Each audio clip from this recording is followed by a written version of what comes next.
जय Hind, Vande Mataram. Expose times में आपका स्वागत है। मैं हूं मोनेश श्रीवास्तव। संसद पर 13 दिसंबर 2001 को हुए आतंकी हमले की बरसी के दिन 4 लोगों ने एक बार फिर से संसद पर हमला किया है। 4 लोगों ने संसद में घुसकर स्मोक स्प्रे किया, नारेबाजी की, जिससे हड़कंप मच गया। हालांकि इन प्रदर्शनकारियों को जो संसद के भीतर घुसे थे उन्हें सांसदों ने ही पकड़कर पहले कुटाई की और उसके बाद सुरक्षा कर्मियों को सौंप दिया, और 2 प्रदर्शनकारियों को संसद के बाहर सुरक्षा कर्मियों ने पकड़ लिया है।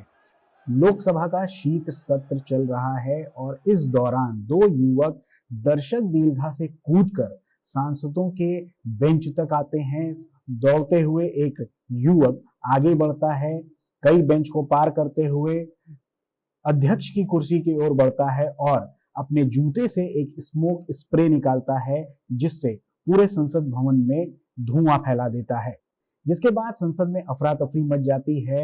लोगों को जब तक समझ में आता, ये दोनों युवक अपना काम कर लेते हैं, लेकिन सांसदों ने हिम्मत दिखाई और इन्हें पकड़ा और इनकी अच्छे से कुटाई करने के बाद मार्शल्स को इन्हें सौंप दिया।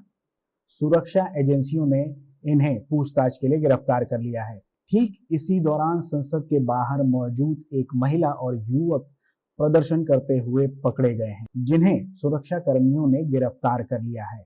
ये दोनों नारेबाजी कर रहे थे कि तानाशाही नहीं चलेगी और महिलाओं पे अत्याचार बंद करो।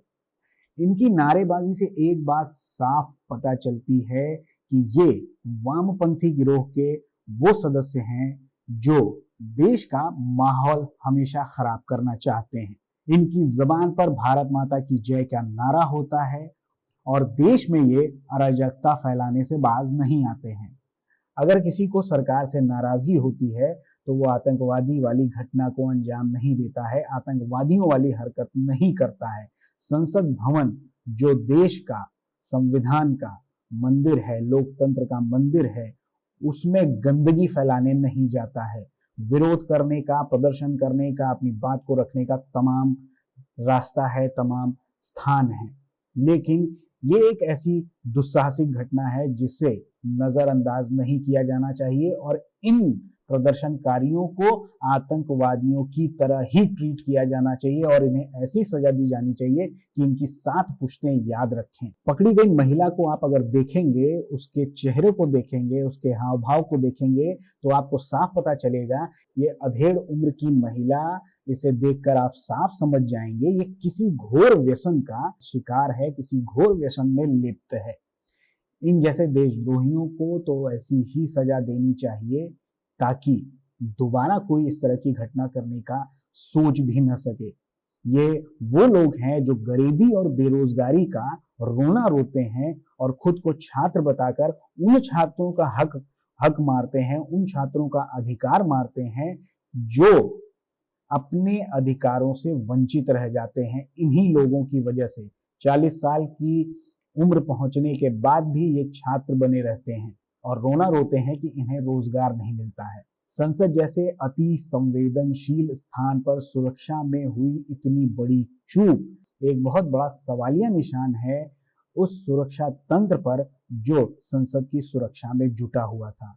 आने वाले दिनों में ये साफ है कि उन सभी लोगों पर चाबुक चलेगा जो इस सुरक्षा चूक के लिए जिम्मेदार हैं। साथ ही वो सांसद भी जिम्मेदार हैं जिनके सिग्नेचर से ये 4 लोग, ये 2 लोग जो संसद के भीतर दाखिल हुए, वो कैसे दाखिल हुए। खास बात ये भी है कि संसद पर हुए हमले की बरसी के दिन सुरक्षा में इतनी बड़ी चूक क्यों हुई, क्योंकि कुछ ही दिन पहले खालिस्तानी आतंकवादी पन्नू ने यह धमकी दी थी कि संसद पर वो संसद भवन में हुए हमले की बरसी के समय कुछ आतंकवादी घटना को अंजाम दे सकता है। फिर भी ये सुरक्षा जो जांच के लोग थे, सुरक्षा एजेंसियां थी, उन्होंने ये लापरवाही क्यों बरती है? क्योंकि ये हम सभी जानते हैं कि भारत को बदनाम करने, भारत को अस्थिर करने के लिए भारत में बैठे लोग भी जिम्मेदार हैं जो ये चाहते हैं कि भारत अस्थिर रहे, भारत में कुछ न कुछ समस्याएं बनी रहें, लगातार बनी रहें। और आपने वो जरूर सुना होगा कि संविधान बचाने के लिए एक यात्रा निकाली जाती है, संविधान लोकतंत्र को बचाने की दुहाई दी जाती है। पहले आप इस महिला के इस नारे को सुनिए और उसके बाद आप खुद आकलन करेंगे इसके द्वारा लगाए गए नारे की विचारधारा कहां से आती है।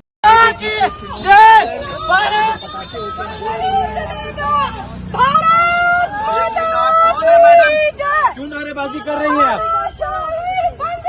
तानाशाही बंद करो। क्या हुआ? संविधान बचाओ। क्या नाम है आपका? क्यों नारेबाजी कर रहे हैं आप लोग? अत्याचार नहीं चलेगा, महिलाओं पे अत्याचार नहीं चलेगा, तानाशाही बंद करो। इन लोगों के इस नारे से आपको शायद कुछ याद जरूर आया होगा। लोकतंत्र को खतरे में बताने वाले लोग कौन हैं? संविधान को बचाने की दुहाई देने वाले लोग कौन हैं? दुनिया भर में घूम घूम कर छाती पीट पीट कर लोकतंत्र की दुहाई कौन देता है? क्या आपको नहीं लगता कि ये दोनों एक ही थाली के चट्टे बट्टे हैं? गिरफ्तार किए गए प्रदर्शनकारियों से पुलिस, एनआईए, आईबी सहित तमाम सुरक्षा एजेंसियां पूछताछ कर रही हैं। जो 2 युवक संसद के भीतर पकड़े गए हैं उनमें एक का नाम सागर शर्मा है और दूसरा है मनोरंजन। वहीं बाहर प्रदर्शन करने वालों में एक महिला जिसका नाम नीलम आजाद बताया जा रहा है और दूसरा युवक है शिंदे। वहीं 2 लोगों की तलाश की जा रही है। बताया जा रहा है संसद के बाहर पकड़ी गई महिला नीलम आजाद कांग्रेस पार्टी के समर्थन में भी रहती है। ऐसा भी पता चला है कि कांग्रेस के कुछ नेता ये चाहते हैं नीलम के खिलाफ कड़ी कार्रवाई न हो। आपको याद होगा कि संसद भवन पर हुए हमले के मास्टरमाइंड अफजल गुरु को 2013 में फांसी दे दी गई थी। उसके बाद उसके 3 साल बाद 2016 में जेएनयू में अफजल गुरु की बरसी पर एक प्रदर्शन किया गया था जिसमें एक नाम आया था कन्हैया कुमार का, जो इन दिनों कांग्रेस पार्टी के नेता बन चुके हैं।